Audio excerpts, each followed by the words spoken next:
Hi, Lindsay. Hi. Thanks for joining me. No, it's lovely to be with you. Nice to see you today. Can we just start like we usually do with a quick intro to yourself and sort of who you're representing, please? Sure. So my name's Lindsey Thorpe. I work for Conventions Malta. I'm the UK contact, and I work for the Convention Bureau. And we're here as a free of charge resource for all agencies for any questions or inquiries that people have, and also to give destination information out about the Maltese islands. Okay. And I guess the obvious question to start with is what's the current situation with Malta? Sure. So we've had a few recent updates, but basically in June, Malta was declared no longer to be in a public health emergency, and so most of the COVID-19 restrictions were removed.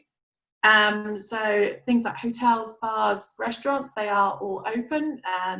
Our sales staff are back in hotels. We are all very fully operational.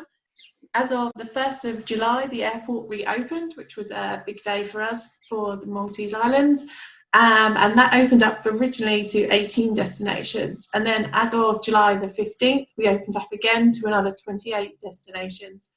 On the 15th, one of those destinations was the UK, and Ireland was included in the original date of the 1st of July. So we are open, there's no quarantine on each side because we are included in the UK list, so that's both in the UK and in Malta, there's no quarantine. And then we are running basically when you arrive in Malta. It's things like you have your temperature taken when you arrive through thermal cameras at the airport, and there's social distancing in place at the airport. But then once you're out, beyond that, everything is open, up and running, swimming pools, the hotels and everything, so you are able to get around very easily. Again, we do have mandatory masks in place in public, enclosed public spaces, public transport, and at the airport. So that's our main one. But yeah, our main message at the moment is we are open and up and running. That's great. It's great news. I mean, you touched upon there sort of certain changes that have had to obviously be made, which is the same with most destinations.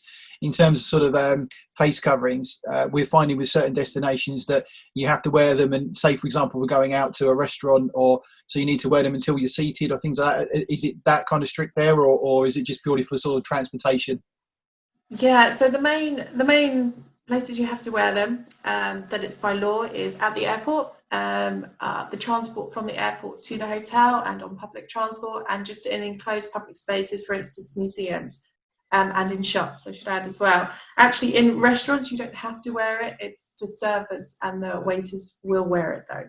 And in restaurants, the difference that you'll notice is the tables are slightly more spaced out, as per requirements and protocols they've put into place. And we do have an indoor policy and an outdoor policy, as many destinations do on that. So that's the main difference. They have been very kind of clever, some of the restaurants, especially, and within the hotels as well, that they've either got disposable menus you'll see in restaurants, or they're using QR codes. So you scan your QR code and it will bring up your menu. So within the restaurants, the kind of format and the serving is slightly different in terms of things like using QR codes. You don't go to the bar for your service, you sit down, it's waiter service. But actually the use of masks is just for the waiters and serving staff. Okay, and in terms of events as planners, what can we speak to our clients about Mm-hmm. moving forwards in terms of what kind of events can we come out to Malta for, and what sort of group sizes we'll be looking at probably within the next 6 to 12 months. Sure. So when the public health emergency was removed, we actually removed the limit on events size. So you can actually run an event of any size currently in Malta. There is a prerequisite, obviously, that people do that with caution and safety. And the venues and the hotels do have in place slightly altered capacities. Some of these are based on the bars and restaurants policy that we have from the MTA, which is the Maltese Tourism Authority. So there is kind of a body that's going out and they are checking hotels, bars and restaurants that they have met requirements, and they are putting protocols into place, but mainly for distancing and hygiene measures. But actually, in terms of running an event operationally, you are allowed to do it. We have no limit on side, and we have a lot of very alternative venues as well that I think work quite well in this environment currently. Obviously, we have a great climate all year round, 300 days of sunshine in Malta. So outdoor venues, a lot of the hotels have outdoor terraces. They have outdoor networking areas that can be utilised during this period very much for coffee breaks, for evening dinners and everything. So you have that ability to then adapt the event a little bit as well. So it kind of fits a little bit more within the safety protocol and caution as well. But we do have cultural events running in Malta in the next few months within the islands, and we do have some entertainment events as well being run. The island's mainly for local audiences at the moment, but obviously with the airports opening up, we will see international guests attending them as well. So yeah, we are open to corporate events again. Fantastic. So it all sounds really positive and moving forward, which is great. Is there anything we need to know as planners or as delegates coming out, or even tourists coming out to Malta? Sure. So the main thing we always tell is obviously keep up to date with the travel advice. As we all know, the FCO advice, we would always advise everyone to look at that. Always check your airline for flight information, obviously. Do take face masks with you. You will need it at the airport, and you will need them in shops, as I've said before, and in enclosed public spaces, but they are available to purchase. We do also have a booklet that has been produced by the MTA and the Ministry of Tourism and Consumer Protection, and we are able to give that out, and it does give a little bit more information on what's open and what the protocols are as well. So that is very readily available, so we can send that out to planners as well, so they can have a look through, just to help them with what's going on currently in Malta. But as I was saying, everything is open, up and running. Most of the hotels have been open now for 6 weeks. Some of them never shut. So they have been working with COVID protocols now for 6 weeks plus. They have gone through kind of a period where they've been able to almost do them, run for a bit, and then adapt them and have customer feedback on have they felt safe, have they felt like it works and what happened, and been able to adapt that and change things slightly. So that has meant that things have become very smooth running. Obviously, some of the changes at first seem quite unusual maybe to hotel staff or to guests coming in, but I think people just adapt to it very quickly. And that's what we've been able to do over the last few weeks, while we've had a slow reintroduction to firstly domestic tourists, and then the few countries that opened on the 1st, and then obviously more countries in the last few days. So it has given us that ability to adapt a little bit in the hotels to change their ways they work on that. So yeah, I think we're all pretty much ready to go with events, and as I was saying, the sales staff are in office now, and they are able to work with people and see what kind of corporate clients are requiring, and how we can adapt events for everybody's needs. I think that's what's really coming across with these sessions when we're speaking to various destinations and venues, is the fact that realistically the new norm isn't too far away from the old norm.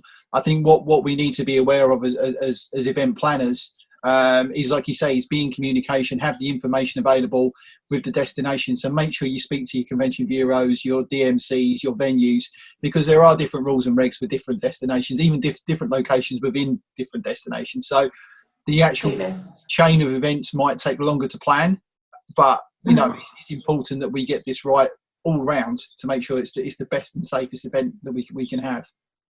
Yeah, and that's what I'm completely here for as a convention bureau. We're completely here to answer all those questions and give people the most up-to-date information that's available. And we all know at the moment life changes very quickly, and we're all very aware of that. And that's my job, is to give you the information as it comes out for Malta, and any changes within that. So we're quite happy to have those conversations with planners and come and speak to me and see how we can help and how we can adapt. We also may be able to give new suggestions, maybe on venues, maybe that they haven't thought of before, that maybe work a lot better within the requirements that they need at this time for their corporate guests. Obviously, there's been a lot of talk on things like buffets and plated meals and how that works. And so we can work with people on things like that, looking at venues that work within their regulations that they need to do. But yeah, we're fully aware that it changes constantly. This is what our kind of job is, to help everybody out as much as possible. I think that's a really good point in terms of helping out with venues, because I think people need to be realistic in terms of, you may not have the venue that you've always used purely for the fact that it may not be open, or they may just be booked, because obviously there's a whole backlog of events now that are going to be happening over the next 12 months. So it's always great to know and speak to people within Resort to know what other venues are there, options. You don't have to write off the destination. You can simply find somewhere new, which is great. So is there anything else that you'd like to put across to us? I guess the main thing for us as well is that the Malta Tourism Authority have come out, and we do have a scheme, and all the hotels, bars and restaurants, they are given a certificate. They are periodically checked to make sure they're still meeting the standards that are required from them from the Maltese Tourism Authority, and that's about their hygiene standards and their distancing. So this is just to give people extra reinforced comfort that is being checked, and it is being done throughout, so that the standard continues as we move forward as well. So I think just to make everybody doubly reassured about safety protocols as well within kind of environments that we would be looking at for events. And that's our main kind of points, I guess. Brilliant. Well, thank you very much for joining me. I really appreciate that. And it's brilliant to find out, yet again, another positive story moving forward. Looking forward to sort of speaking to you about sort of bringing clients out and experiencing Malta. Yeah, definitely. We really look forward to having people out, and we're so pleased after the airport opened in the last few weeks to start getting visitors out, and we're already starting to see feedback from leisure guests and everything, which is great news for us. We're really excited, and hopefully we move forward in the next few months, and we look forward to seeing planners out there in the future. That's great. Thanks for joining me. Thank you, James. Really appreciate it. Speak soon.